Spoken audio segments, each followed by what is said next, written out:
사랑하는 성도 여러분, 주님 안에서 맞이하는 새로운 아침입니다. 이 아침 첫 시간 시편 18편 말씀으로 새벽 기도회를 시작합니다. 자비로우신 자에게는 주의 자비로우심을 나타내시며 완전한 자에게는 주의 완전하심을 보이시며 깨끗한 자에게는 주의 깨끗하심을 보이시며 사악한 자에게는 주의 거스르심을 보이시리니 주께서 곤고한 백성은 구원하시고 교만한 눈은 낮추시리이다. 주께서 나의 등불을 켜시며 여호와 내 하나님이 내 흑암을 밝히시리이다. 아멘. 하나님 감사합니다. 오늘 이 아침 우리에게 무궁하신 하나님의 사랑과 은혜를 베풀어 주셔서 우리를 새롭게 하시고 복되게 하심을 감사드립니다. 이 시간 주 앞에 간구하오니 그 은혜를 풍성히 더하사 우리 영혼 깊은 곳에서부터 차고 넘치게 하시고 그 은혜가 흘러 세상을 온전케 하는 역사로 이루어지게 하여 주시옵소서. 주의 거룩과 의의 등불을 우리 안에 밝혀주셔서 세상을 비추는 등불과 같이 우리 인생이 쓰임받게 하여 주시옵소서. 주 앞에 겸손으로 무릎 꿇고 나아갑니다. 우리 안에 거하시고 역사하여 주시옵소서. 감사드리며 예수님 이름으로 기도합니다. 아멘.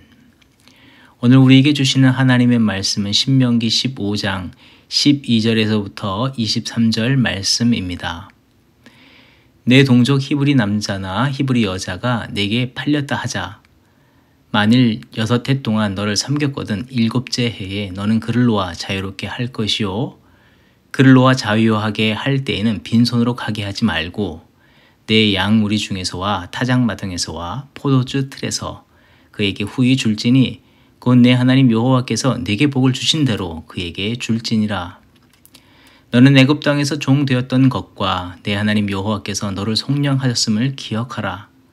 그것으로 말미암아 내가 오늘 이같이 내게 명령하노라. 종일 만일 너와 내 집을 사랑함으로 너와 동거하기를 좋게 여겨 내게 향하여 내가 주인을 떠나지 아니하겠노라 하거든 송곳을 가져다가 그의 귀를 문에 대고 뚫으라. 그리하면 그가 영구히 내 종이 되리라. 내 여종에게도 그같이 할지니라.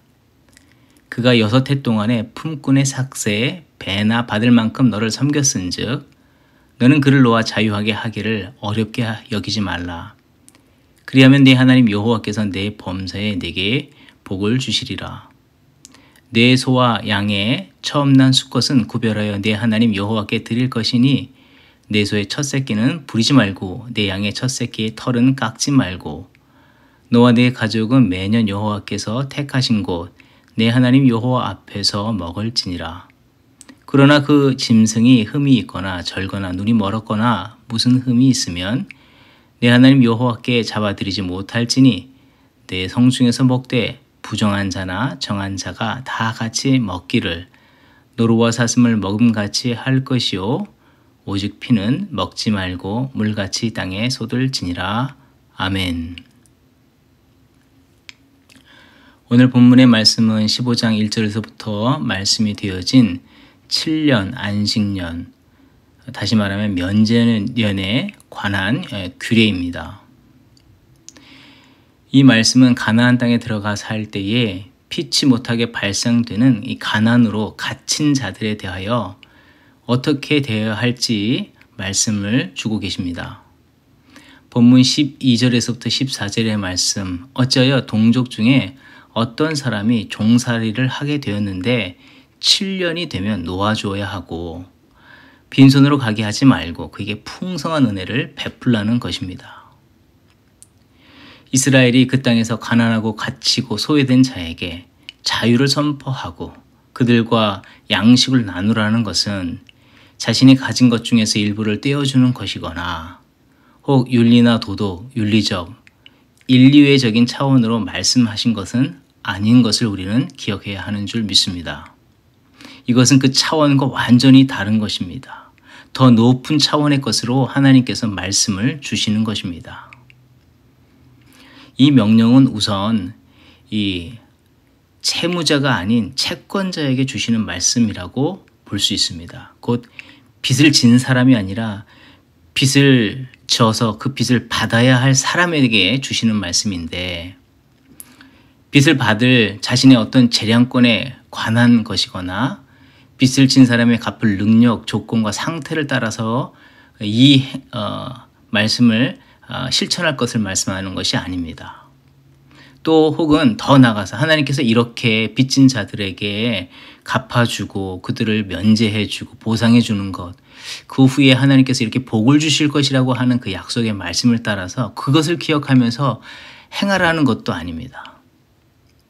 이것은 구원받은 자로서 마땅한 거룩한 사명을 말씀하신 것입니다.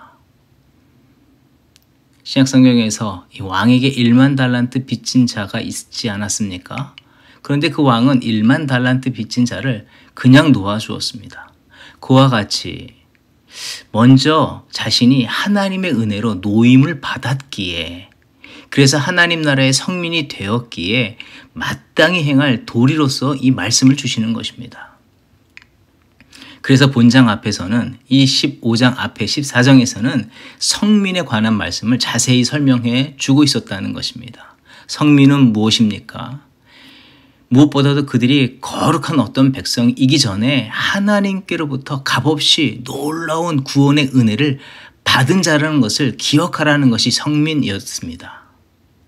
그래서 오늘 19절 이 면제에 대해서 얘기를 하시면서 19절에 가서 초태생 규례에 대해서 말씀을 하십니다. 첫 새끼는 다 하나님께 드리라는 말씀, 처음 태어난 새끼를 하나님께 온전히 드리라 하는 것은 무슨 의미겠습니까? 이것은 안식년, 이 면제년과 무관한 것이 아닙니다.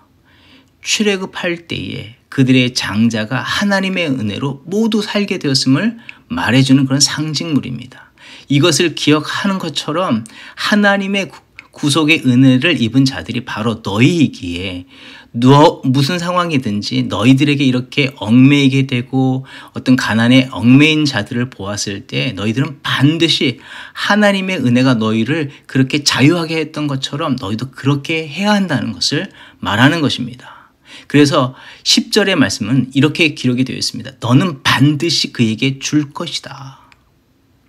그래서 이것은 어떤 이 땅의 상황과 환경, 조건들 때문에 할 수 있거나 하지 못하거나 차원을 뛰어넘어서 마땅히 실천해야 할 바를 말하고 있는 것이라는 것입니다. 이를 뒷받침하는 말씀으로 본문 앞절인 11절에서 이렇게 기록이 되어 있습니다. 내 땅 안에 내 형제 중에, 이것을 하나님께서 표현하실 때에 내 땅이지, 그렇지, 내 곳이지 라고 이해할 수가 있겠지만 믿음의 눈으로 볼 때에 이것은 그들의 소유 이전에 하나님의 은혜로 하나님께서 주신 것이고 하나님께서 거룩하게 하신 땅이라는 것입니다. 그러하기 때문에 어떤 행동을 하기 이전에 하나님의 은혜를 기억하고 은혜를 따라서 행할 것을 말씀하고 있는 것입니다. 하나님께서 베푸신 은혜는 무엇입니까? 400년간 종되었던 그들을 그 애굽에서 해방하여 주셨습니다. 자유케 하여 주셨고 가난하고 줄인 백성을 배불려 주셨습니다. 그들의 영혼 육의 회복과 그들이 잃어버린 자유와 평안, 안식을 하나님께서 회복해 해 주셨다는 것입니다. 특별히 7년 면제년에, 안식년에는 이와 같이 행하라는 말씀입니다. 그것은 세상의 연약함으로 인해서 안식과 평안을 잃어버린 자들과 그 사회에 세상의 논리와 세상의 방식으로 접근하는 것이 아니라 하나님의 은혜, 하나님의 뜻, 하나님의 방법을 따라서 행하며 참된 하나님의 사랑을 실천함으로 그 땅을 하나님이 다스리는 나라와 같이 그 땅에 하나님의 평안으로 가득 채우라는 의미가 주어진 것입니다. 그 일을 하기 위해서 먼저 우리가 새로운 인식을 해야 하는 것인데 하나님의 정한 뜻으로 모든 상황을 바라볼 수 있는 믿음의 눈이 있어야 되는 줄 믿습니다. 첫 번째로는 하나님 안에서 그런 가난한 자를 하나님의 뜻 안에서 거룩한 존재로 볼 수 있는 눈을 잃어버려서는 안 된다는 것입니다. 빚진 자들을 바라볼 때에 자신의 눈으로 보았을 때에 그들의 형편을 판단할 수가 있을 것입니다. 이 땅의 기준으로 바라볼 수가 있을 것입니다. 그렇지만 그것은 세상의 기준으로 바라보는 것일 뿐이지 하나님의 눈으로 바라보는 것이 아닌 것을 기억해야 하는 것입니다. 그들의 그 결핍, 육체적이든지 영적이든지 물질적이든지 감정적이든지 그런 것에 의해서 하나님의 관심과 마음, 뜻을 왜곡하거나 훼손해서는 안 된다는 것입니다. 이것은 결핍일 뿐이지 그 사람 자체에 두신 하나님의 거룩한 이 형상과 그 사람을 향한 하나님의 뜻과 사랑에서 그들이 결격된 것은 아니라는 것입니다. 힘과 능력, 재력을 가진 자가 자기 중심적으로 생각하고 이것을 오해하고 곡해하고 왜곡시켜서는 안 되는 것입니다. 이것을 현대인의 언어로 바꿔 말한다면 갑질을 해서는 안 된다는 말로 이해할 수가 있는 것입니다. 하나님의 관심은 어디에 있었습니까? 예수님이 공생애를 시작했을 때에 회당에서 처음 펴서 읽은 글이 선지자 이사야의 글이었습니다. 주의 성령이 내게 임하셨으니 가난한 자에게 복음을 전하게 하시려고 내게 기름을 부으시고 나를 보내사 포로된 자에게 자유를, 눈먼 자에게 다시 보게 함을 전파하며 눌린 자를 자유롭게 하고 주의 은혜의 해를 전파하게 하려 하심이라 하였더라. 하나님은 이렇게 영적으로 육적으로 물질적인 이 결핍을 당하는 자들에게 십자가의 사랑으로 채우셔서 회복하기를 원하시는 뜻을 분명히 하셨다는 사실을 믿음의 백성들은 잊지 않아야 합니다. 또 두 번째로는 자기 주장이나 자기 자랑을 앞세워서는 안 된다는 것입니다. 연약한 누군가를 자유케 하고 그들을 돕는다는 것은 그래도 자신보다 상대적으로 그들이 연약한 사람이라고 이해할 수가 있는 것입니다. 그 연약한 사람을 대하게 될 때에 도울 때 자기의 주장으로 자기의 가지고 있는 어떤 가치로 그들을 대하거나 그렇게 도우려고 하는 자세도 그릇된 것이라고 성경은 말하고 있는 것입니다. 혹 우리가 누군가를 도울 때 도와주면서 이런 기대를 갖고 있지 않습니까? 이렇게 되어서 저렇게 되어졌으면 좋겠다고 하는 자기 기대가 있지 않습니까? 그런데 그 사람이 도움을 받고 그 길로 가지 않을 때에 그래서 자기가 원하는 대로 회복되지 않았을 때에 우리는 어떤 마음을 갖게 됩니까? 낙심하게 됩니다. 내가 이렇게 도왔는데 왜 저렇게 살까? 또 때때로 우리가 도왔는데 도리어 할 때 그들로부터 오해를 살 수도 있고 도왔는데도 불구하고 그들이 무례한 반응으로 자신에게 대할 때가 있습니다. 이러한 경우를 우리가 만나게 될 때 종종 우리가 돕고자 하는 그 손을 거두고 싶을 때가 있습니다. 하지만 하나님은 이런 상황에서 자기의 주장이나 자기의 생각을 앞세워서 자기의 자랑을 앞세워서는 안 되는 것을 말합니다. 7년이 되면 무조건 하나님의 뜻에 따라서 그들의 결과에 따르지 않고 하나님의 뜻에 따라서 상황과 조건을 뛰어넘어 하나님의 뜻을 실천해야 할 것을 말씀하는 것입니다. 그 자리에 하나님의 돌보심, 하나님의 사랑이 기억되는 자리로 만들어야 하는 것입니다.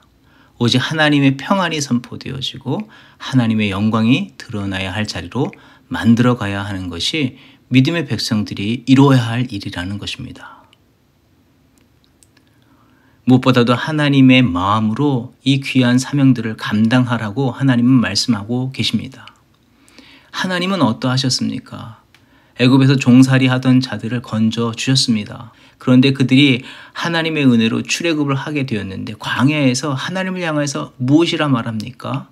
물이 없다, 고기가 없다, 그 원망과 책임을 다 떠넘기지 않습니까? 하지만 하나님은 그들과 맺은 언약, 또 하나님께서 그들을 복 주시기로 약속하셨기 때문에 그런 결심이 있으셨기 때문에 끝까지 성실로서 그들을 섬겨주셨습니다. 그리고 그 약속의 성취들로 그들을 이 가나안에서 살도록 하셨고 그 안에서 참된 평안을 누리게 하셨다는 것입니다. 이제 가나안 땅에 살게 된 이스라엘 백성들은 하나님의 마음으로 그 사명을 감당해야 하는 것입니다. 사랑하는 성도 여러분, 이 말씀은 오늘 살아가는 우리들에게도 동일한 원리가 적용이 되는 것입니다. 마찬가지로 살아가야 하는 것입니다.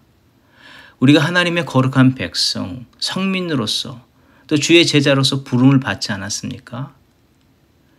하나님의 은혜가 먼저 우리에게 임하고 있다는 사실을 기억할 때에 우리도 이 땅 살아가는 상황 속에서 그러한 마음으로, 하나님의 마음으로 연약한 자들을 섬기고 그들에게 하나님의 평안을 증거하는 자들로 살아가는 저 여러분의 삶이 되어야 하는 것입니다.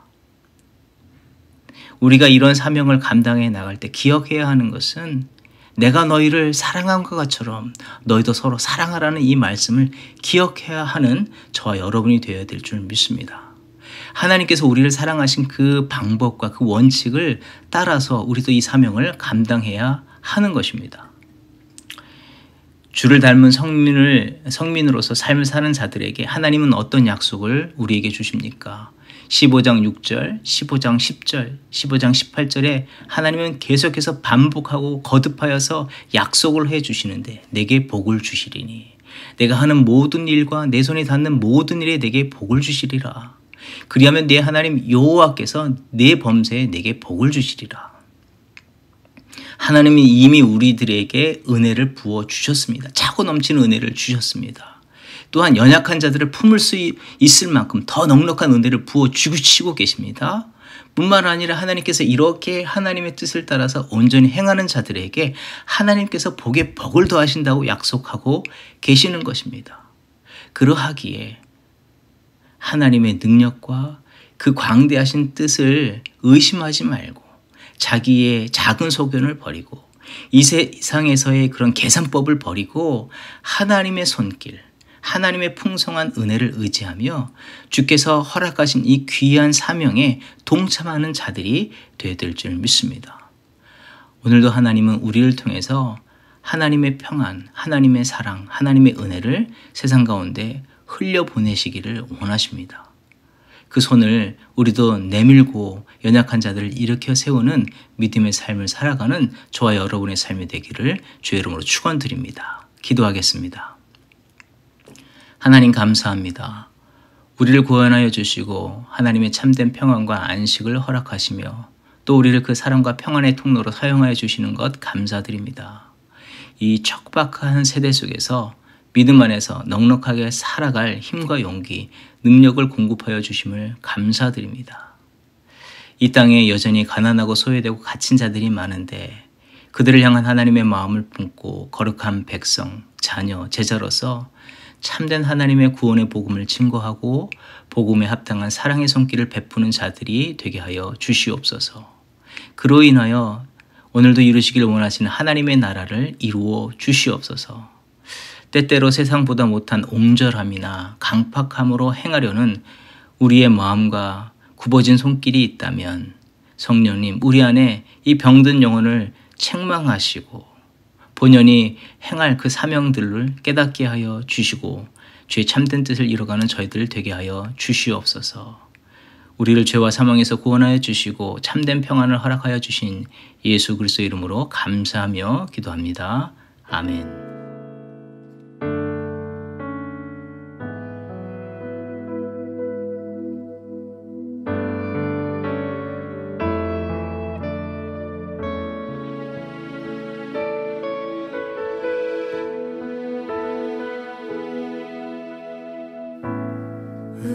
의지했던 모든 것 변해가고 억울한 마음은 커져가네.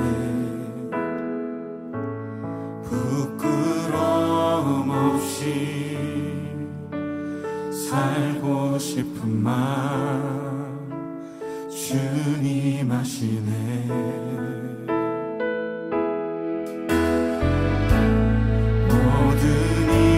선으로 이겨내고 죄의 유혹을 따르지 않네. 나를 구원하신 영원한 그 사랑 그 신분이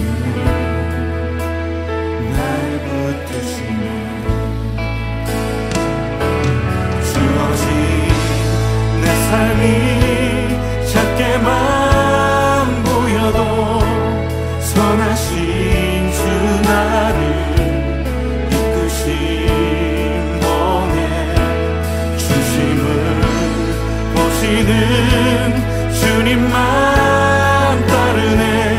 날 택하신 주만 의지해.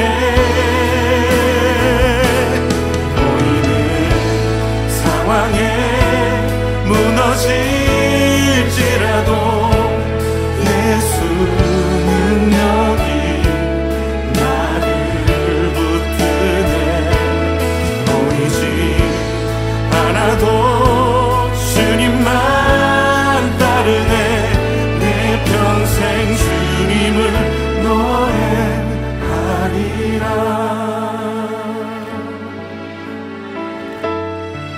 모든 일을 선으로 이겨내고 죄의 유혹을 따르지 않네. 나를 구원하신 영원한 그 사랑, 그 싱글에 날 붙드시네. 주어진 내 삶이 작게만 보여도 선하신 주 나를 이끄신 거네. 중심을 보시는 주님만 따르네. 날 택하신 주만 의지해. 보이는 상황에 무너질지라도 예수 능력이 나를 붙드네. 보이지 않아도 주님만 따르네. 내 평생 주님을 노래. 우리 다시 한번 고백합시다. 주어진 내 삶이 내 삶이 작게만 보여도 선하신 주 나를 이끄신 번에 중심을 보시는 주님만 따르네. 날 택하신 주만 의지해. 보이는 상황에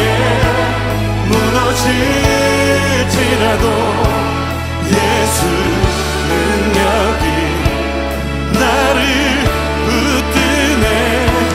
보이지 않아도 주님만 따르네. 내 평생 주님을 이 시간 함께 기도하며 나아갑시다. 주님, 선하신 주님이 나를 이끄심을 믿습니다. 내 평생에 예수의 능력을 의지하며 예수의 이름을 높이고 날 택하신 예수의 소망으로 살고 예수 살아계심을 노래하는 자 되게 하여 주시옵소서. 우리 함께 기도하며 나아갑시다.